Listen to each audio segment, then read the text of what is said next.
Welcome back to today's episode of Fossil versus Future. I'm Daisy. And I'm James. And today we're going to talk about... ESG.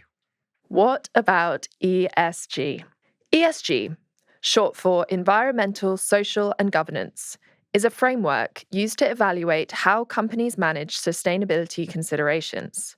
In ESG investing, environmental, social, and governance factors are integrated into investment decisions alongside traditional financial metrics.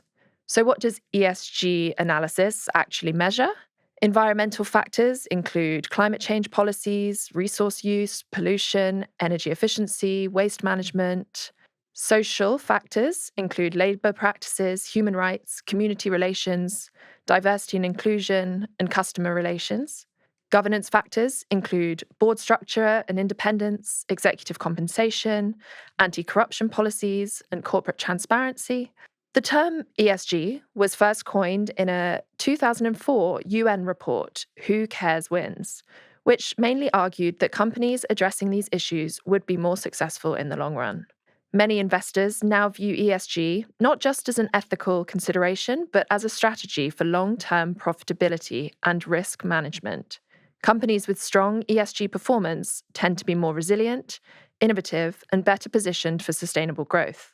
For example, when assessing a mining company, its environmental impact and community relations are just as crucial as its financial health. ESG investing has its roots in the 1960s, when socially responsible investing led investors to exclude stocks or industries, such as tobacco or companies complicit in the South African apartheid.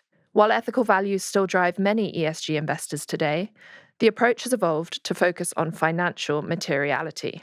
By integrating ESG considerations, investment decisions can drive positive change while also ensuring long-term financial returns. So the what about here, and it's one I'm sure you've experienced, I certainly have. Definitely. Comes in various forms, one of which is a kind of what's the point? Mm-hmm.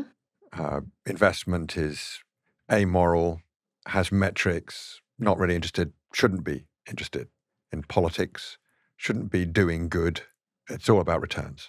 Nothing else matters. And if there's any suspicion that returns might be lower by following ESG, then you shouldn't do it. And then there's another one, which is another strand, which is largely to do with why are governments telling investors what they can and can't do with investors' money? Why would they know better? These standards are often complicated, requiring data that isn't normally kept or looked for, an issue in itself. And the suspicion is that private capital markets are being over-regulated by these concerns. And then more recently, it has fallen into the midst of a culture war where the very idea of having ESG standards is considered to be part of a woke agenda. Why on earth concern about availability of water is a woke agenda? I really don't know. But anyway, there it is.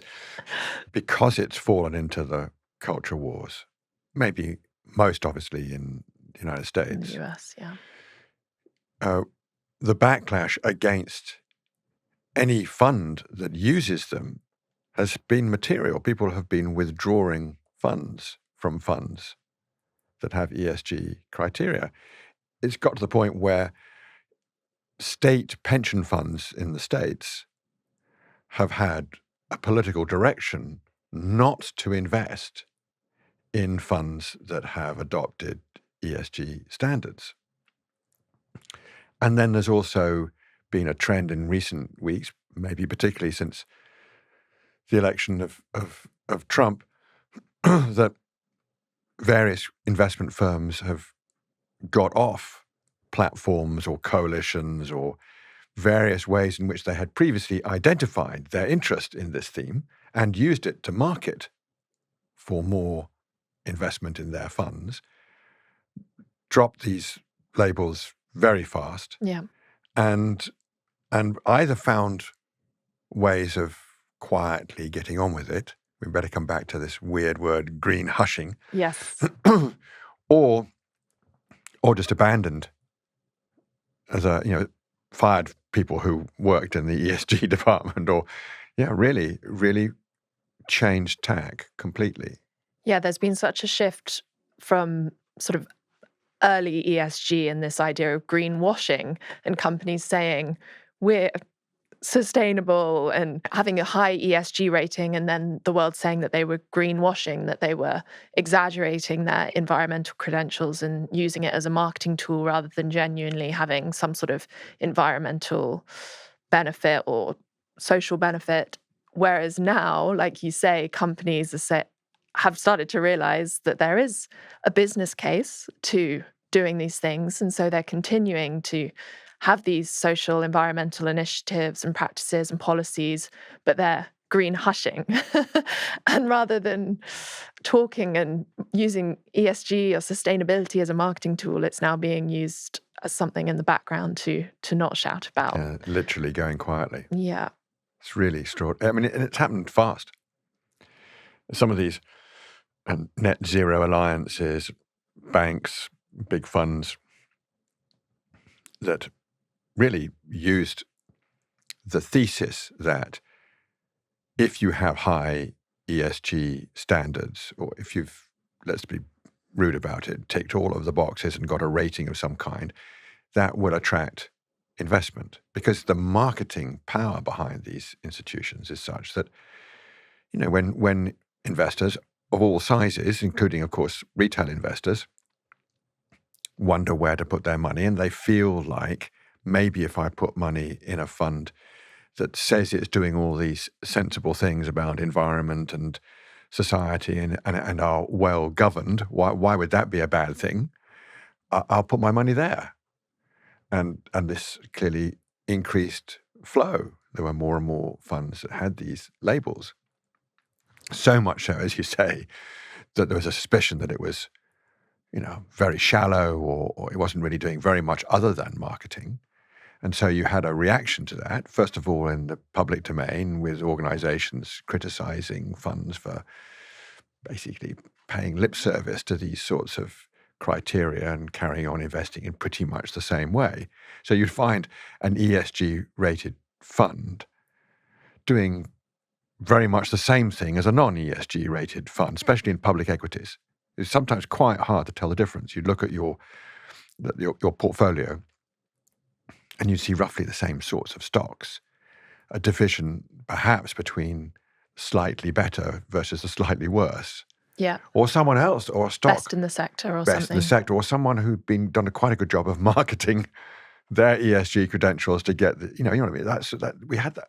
Let's face it, we had a period of time where there was not exactly collusion, but people arranging themselves to fit within these boundaries, but not fundamentally altering the flow of money to the things that might actually solve these problems. Which is sort of when the EU regulation started to come in, and because everyone was interpreting sustainable differently, and I think it's still an issue now, but the EU has introduced various corporate and investment regulations to try and come up with a definition of sustainability. So what are the different factors that should be considered? So there's the EU Sustainable Taxonomy, for example, which outlines what is a sustainable activity. So there's starting to be some agreement on that definition, at least within Europe, and what companies should have to report on, for example, to help the transparency of ESG data. Because reporting is important in that context. If you're going to set standards, you have to have metrics, and if you have metrics, you've got to see whether somebody is actually complying with those metrics. So you've got to report, and that produces work for lots of people, right? Mm-hmm. And it also requires you to ask the questions that are going to give you the answers back in data. And as you know, I played some part in this with Carbon Disclosure Project, CDP, as it now is, and it's not just carbon these days, but water and illegal trade in timber and various other ways in which disclosure can reveal what companies are doing with their shareholders' money. And the request comes from the shareholders. Again, can't see how you can really complain about those who own a company, albeit on behalf of other people's money mostly, why shouldn't they ask questions about what the money is being spent on, in addition to the core of the business they've invested in? Seems sensible to me. But one of the reasons why those disclosure projects had to be invented is because the market was not asking, let alone answering questions about CO2 emissions. So we only have data to assess what companies are doing because a demand was made for it. So I'm all in favor of there being a requirement from an investor to an investee company. I want to know what you're doing with my investment. But it's true that it got to the stage where there were loads and loads of these ESG funds and nowhere near enough money actually flowing into the solutions to the big environment or even social problems, let's face it. Clearly the E has been more prominent. Definitely. The G seems to be standard. I mean, why would you not? I remember a long time ago having a conversation with David Blood, who was the founder, along with Al Gore, Blood and Gore, Generation of Generation Investment Management, and he just didn't make it wasn't a time where you used the ESG phrase much. He just had a method that he developed when he was at Goldman Sachs that he felt gave superior long-term returns.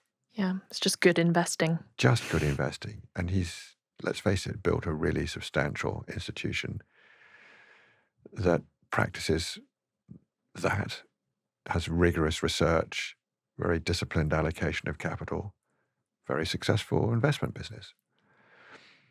And I guess my sort of resting point on the saga that is now, are you for or against, or the whatabouts, is I just want to ask those who are attacking it for its wokeness or whatever else they don't like about it. In the States, it's very much wrapped up with the climate change issue. Yeah. And what is felt is the potential to divert money away from fossil fuel investments. That's really what's gripping. I think so. That's what's gripping people, isn't it, in the States? But I want to ask those who are attacking it, what other aspects of the real world do they also want to exclude from investors? You know, if you're telling yourself that climate change is not a problem, fair enough, just say that. Right?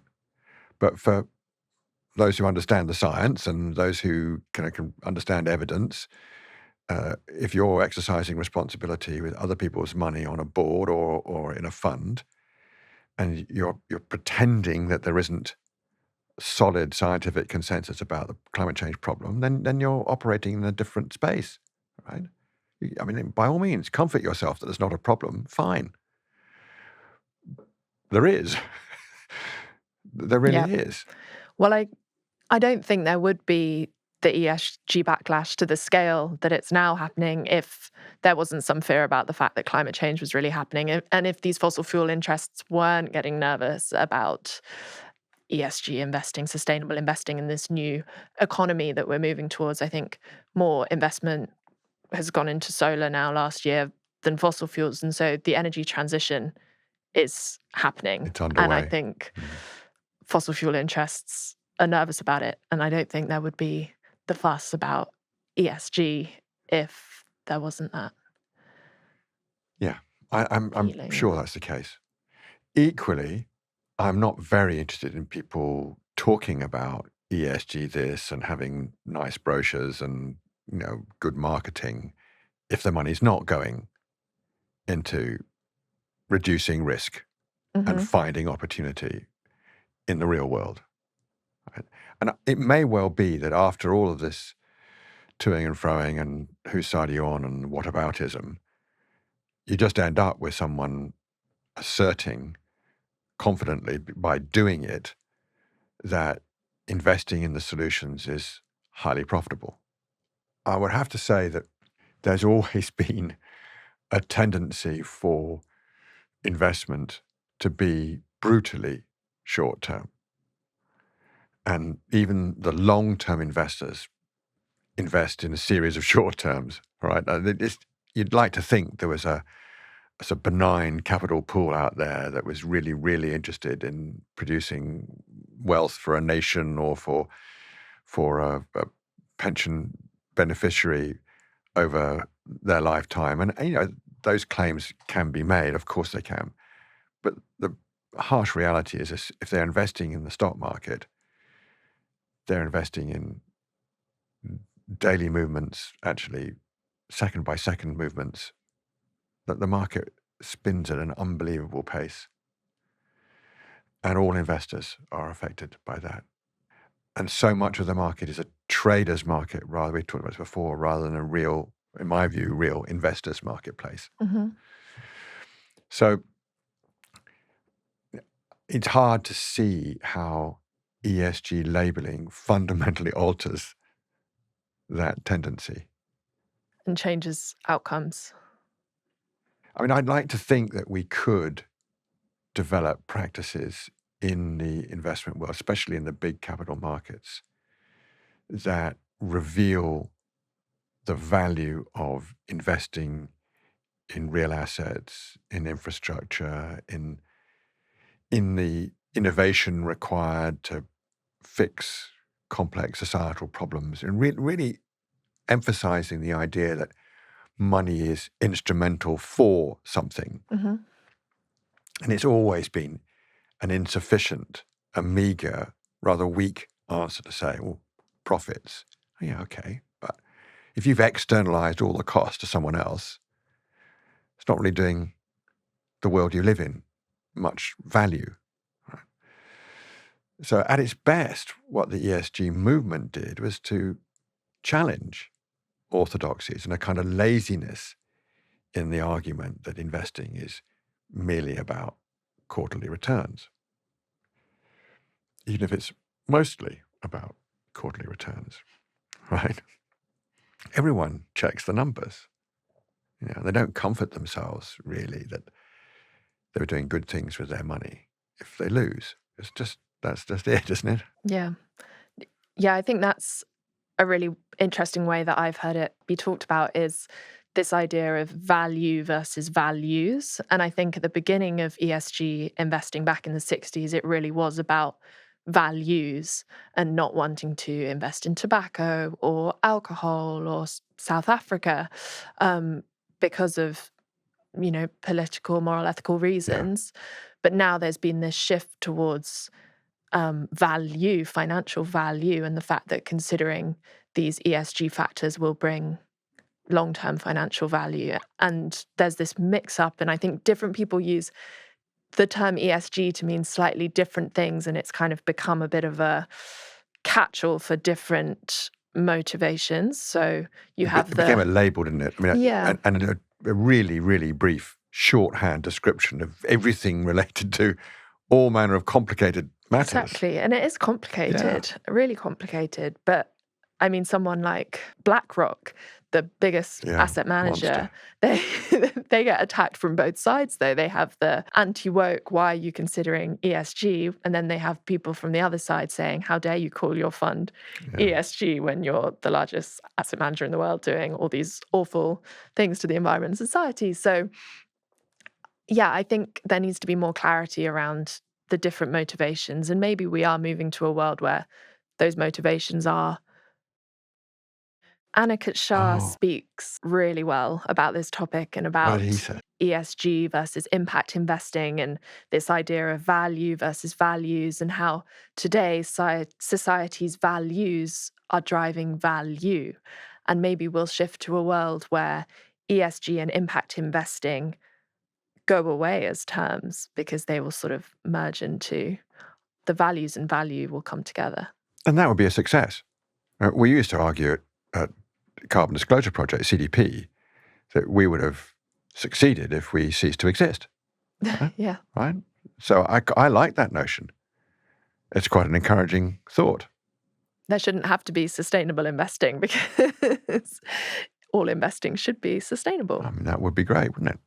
Yeah, we were talking because reputational risk is often mentioned as a reason for doing these things, but he was saying in terms of the long term, yes, a company sees a drop off as a result of like a. So one thing we've talked about in other episodes Mhm. is resilience and resiliency, Yeah. which is a word that has meaning in several different technical and professional languages. And although it's not meant precisely the same way in ecology as it is in finance or sort of business management, it's close enough that people will understand resilience and another term sort of similar, fragility. These concepts, I think, are quite useful when wondering where the ESG movement might go.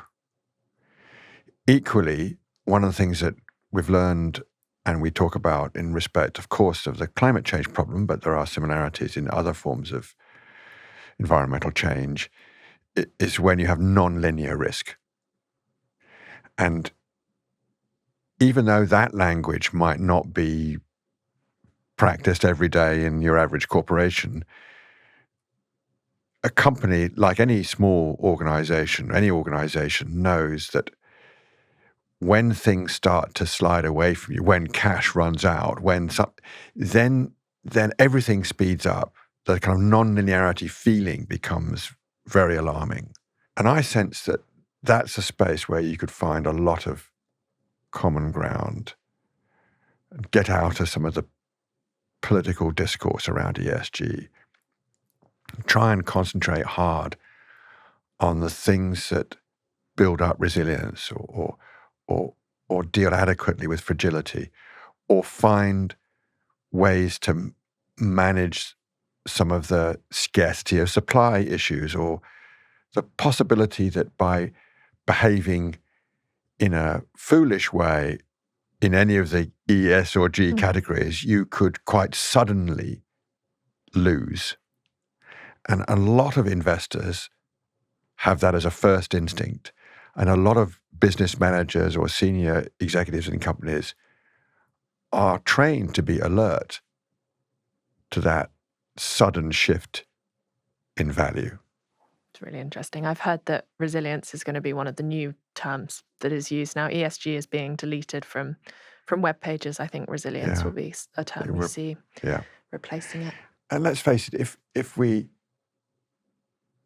had a kind of backing off period, reassemble the arguments and represent them in a way that's fit for purpose, especially in circumstances where we're allowed to feel quite confident that some of the big systemic issues are being resolved through a combination of technology and finance, so that the economic and financial case is being made also in a non-linear pace, an exponential pace in the case of some of these technologies. Now, it's not that they are happening in a political void. They're not. I had a conversation the other day with my nephew, who's a trader, and he said that everything's a Trump trade at the moment. Everything is, and it has encroached on all sorts of ordinary, everyday business and finance discussions, and so you can't dodge it. But there will come a point, one hopes, where some assessment of the validity of many of these arguments, including the criticism of ESG, will allow a sort of representation of the essence of the purpose behind ESG, and perhaps a better focus on the things that really do converge value and values. At the very least, they're providing an option for asset owners, if they want to choose fund managers who are zoomed in on that confluence between value and values. That's an option. Equally, retail investors, ordinary folk who want to put their money in some form of return over maybe a pension fund or some kind of savings also will have at least a choice to do that. But if you want the system to fundamentally alter, you need bigger incentive.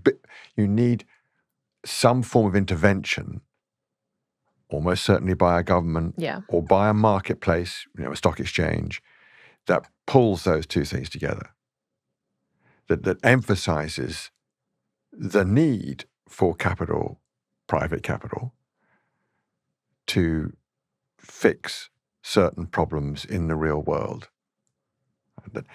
Otherwise, it became a cliche, but not an inaccurate one. Otherwise, it's just a casino. Right?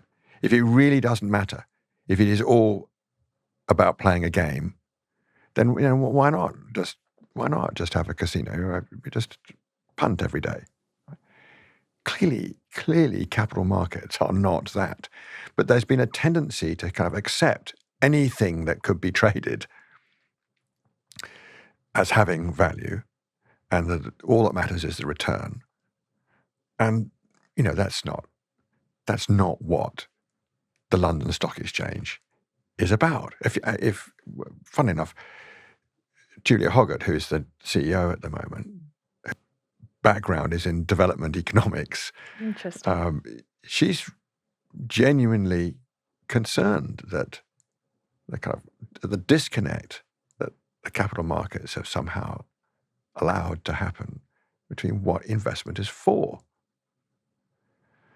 So I'd like to think that in amongst all of this conflict over ESG, there's some resting point that is serious about that convergence between value and values, and that the disciplines are maintained. I don't want wishy-washy stuff that doesn't. Why would you support simply a gesture? I'm quite sure that many of these firms that are now bailing out of ESG were never serious in the first place, right? Yeah. They won't be missed. And we desperately need money. We in human society desperately need money to be invested in the things that are going to make life worth living, in real prosperity. And so if you somehow require somebody to tell you that, okay, then pay attention. But if you are capable of making decisions yourself in the real world, then you should be paying attention already. Yeah. I'm much more interested personally in the impact investing space. And so, everyone has slightly different definitions for these things, but for me, I see ESG as a risk mitigation framework for investment. So you look at these environmental and social factors to manage and mitigate risk in your portfolio, whereas impact investing has a motivation and a sort of intention to generate environmental and social impact through your investment. Whereas ESG, you're not doing it for the reason of environmental and social impact. Whereas impact investing, it's almost a step towards philanthropy. You're still, unlike philanthropy, you're not giving your money away. You're still wanting an investment return, but you are investing in solutions, for example, for the reason of wanting to have an environmental and social impact alongside financial return. Yeah, and you hope that marketplace for capital grows, maybe particularly because in some instances, as we've learned recently, public money is less available to deliver those public goods. True, yeah. And if people want to put money into a set of solutions, whatever they are, could be any of the long list of environmental problems or social problems or poverty alleviation. Lord knows there's no shortage of things to do. Then terrific. And if they can be, if those investments, as opposed to charitable giving, can help grow enterprises that also carry on doing that work, then again, so much the better. Yes, I think, and those are positive investments.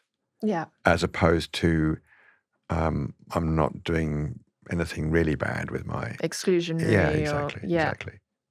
It's not an either or, but I'm more interested too I'm interested in diverting flow.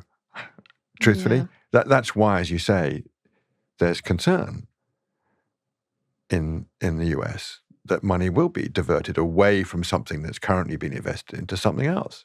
Yeah, damn right. For good reason.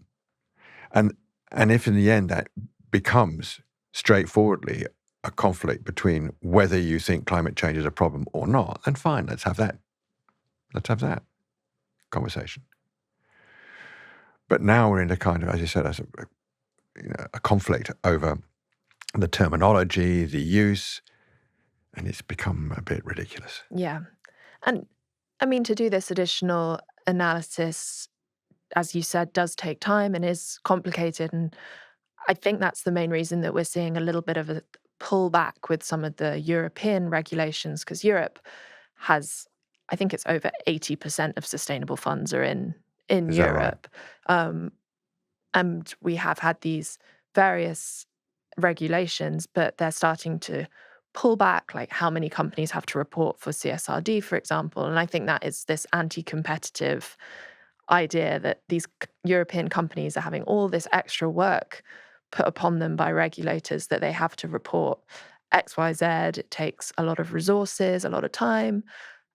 And so it's making them not competitive with companies elsewhere. That may be an issue that does need addressing.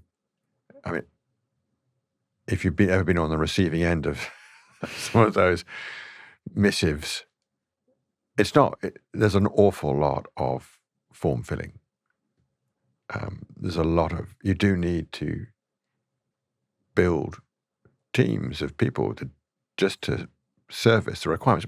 Mind you, we do that with all sorts of other reportings. I mean, I've just been through an annual report for the fund at Octopus that I'm on the board of. There's a lot of work goes into those reports, including, of course, in our instance, an impact report, because that's also what we do with the money. It's a renewable energy investment fund. But I have a lot of sympathy for companies who feel inundated with requirements to report, account, describe. Yeah, I think that may need a rethink. It's perhaps become excessive. And I think there's a bit of a feeling, I mean, sort of amongst my generation, definitely, as sustainability, because there's so much of this reporting now. A sustainability manager, for example, within a company is becoming a little bit of a reporting person and having to just gather data for these reports, which, while important, sort of stifles innovation, which is so critical within sustainability to solve these complex problems. So it's a real balance of, we need this data, but how do we do it in a way that's manageable? Yeah, and to avoid it becoming, there may well be a lot of that work may well be done, certainly with the help of. Yeah. You can imagine that certainly the data processing is going to get done much, much faster with AI, but also the report writing. I mean, I'm sure you've already been down that route. It's incredible the power of these large language models and the services that are now available to summarize a lot of data in a report. True. That may have an effect. But it's getting absurd that the word sustainability or sustainable development in the States has become a danger word. Don't use it. People are rewriting websites. Yeah. The word ESG is disappearing. Once the folks with the algorithms start going through, as they are, certainly in government, search and destroy. If once the Doge people get into your account and they find these are words that now have danger attached to them. Yeah. Which is kind of lunatic, isn't it? Yeah, I guess the big ones are climate change, as you say, and then DEI is the other acronym. And they're both involved in the whole ESG process, aren't they? Yeah, absolutely. That is. I used to have a Monday morning team meeting when Climate Change Capital was small enough for this sort of thing, and regularly test my colleagues, can anyone think of a better phrase than sustainable development, please? Okay. Because I just found it after its initial beginnings, and I was enthusiastic about its initial beginnings with the Brundtland Report, and certainly huge amount of work done in the run-up to Rio in 1992.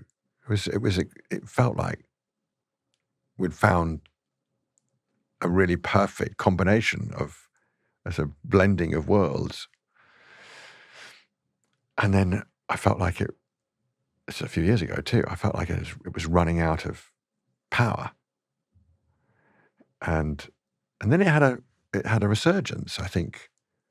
Yeah, I would imagine that the ESG movement was lifted anything sustainable element, sustainability.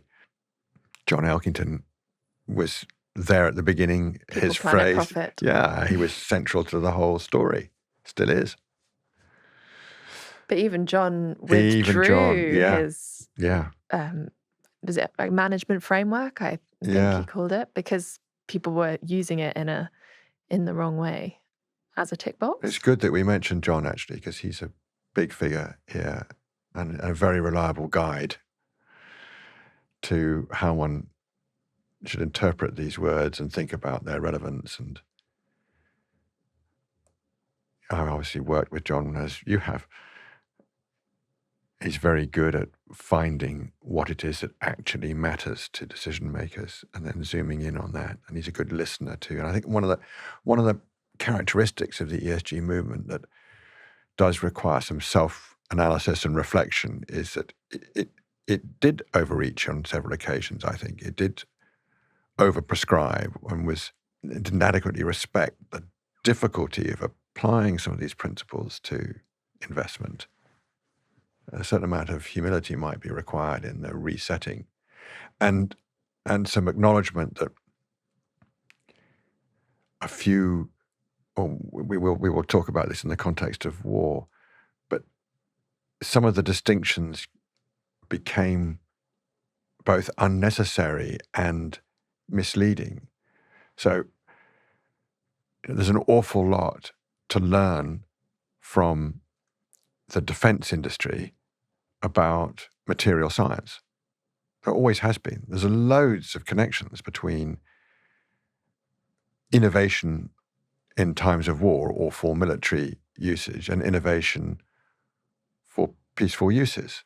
I mean, there's a long, long list of products that we're familiar with now, or the space missions and development of solar cells, and there's just a long, long list. And the kind of exclusionary focus of ESG, I think, has got in the way of some what would have been good investments, especially on the innovation side, and a compartmentalization that wasn't necessary.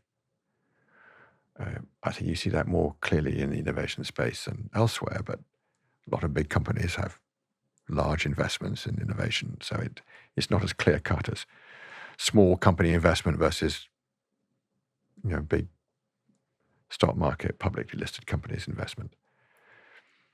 Anyway, my sense is it'd be a good moment to have a bit of a rethink about what we're actually trying to do with the ESG procedure and where are proper boundaries for its use. Yeah, I've heard the term systems investing a bit. Have you heard? Yes, I haven't heard that one. That's a good. Yeah, so this idea about how we need to look at, well, the same with solving all sustainability problems, but start thinking about systems in terms of investing. Like there's the TCFD, the Task Force for Climate-Related Financial Disclosure, and then there's the same for nature. Yep. And there's now, I think it's officially launched, the Task Force for Inequality-Related Financial Disclosure, which is interesting because that's bringing social more to the fore. It's been more environmental in the past, and how inequality is a systemic risk and therefore an investment risk. And I find those conversations quite exciting and interesting. It all comes back around to the same sort of, what are the disciplines for? what are the best metrics for ensuring that the money that is aggregated in a fund, say, and deployed in the real world is used to create real wealth. Wealth worth having, even, to use the phrase that we used to have at Climate Change Capital. Real prosperity. And I struggle to see why so much effort is expended trying to block that very obvious motivation. The very concept of wealth is bigger, broader, and more interesting than profit. Well, they're connected, but they're not the same. And when we think about future generations as well, that's, in terms of long-term thinking and long-term value. Yeah. Very important to consider.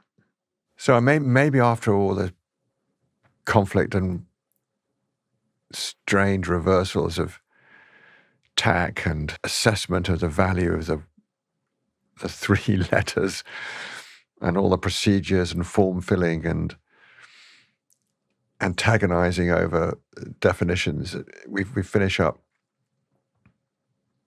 having perhaps a more serious, more profound questioning of what on earth wealth is. What's money for? What is it that all this effort and skill and resource? We have an enormous amount of people working in finance. In this country, quite a staggering proportion of our country's wealth. A lot of really intelligent minds. A lot of people who do it, but a lot of them have functions in a system that barely touches the real world. It's very internally focused. And it runs on models that are, I think, kind of almost fantastical simplifications to the benefit of the investment world. And we clearly haven't succeeded in breaking that open. The ESG stuff was only ever at the margins, and now it's really under attack. So, perhaps we need more confrontation first, but we've definitely not arrived at a point where this enormous system, this big machine for making money, is sufficiently connected to creating wealth worth having. Thank you so much for listening to Fossil vs. Future. Please subscribe to our podcast and give us a rating. And please follow us on social media. Let us know the questions that you want answers to or that you'd like us to discuss.